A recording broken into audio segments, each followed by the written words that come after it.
ఇంట్లో తల్లిదండ్రులు స్వయంగా చేసుకోగలిగే థెరపీలేమన్నా ఉన్నాయా?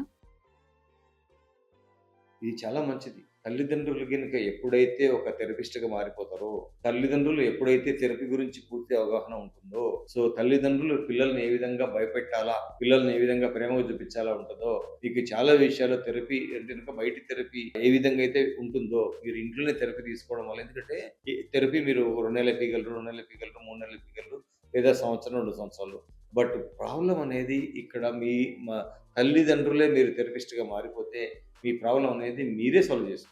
మీ పిల్లవాని యొక్క భవిష్యత్తును మీరే నిర్ణయం చేసుకోవచ్చు. నా నా ఐడియా ప్రకారం అయితే మేము మా యొక్క doctor AM Reddy autism centre therapy నుంచి ఎంఐటీ ప్రోగ్రామ్ అనే ఒక ప్రోగ్రామ్ చేస్తున్నాం. Mother India training programme. అంటే గనక మదర్‌ని మనం ట్రైన్ చేసే సిస్టమ్ చేస్తున్నాం కాబట్టి మదర్‌కు థెరపీ అవన్నీ కూడా ఫ్రీగా మనం అందరికి ఇస్తున్నాం జనరల్‌గా.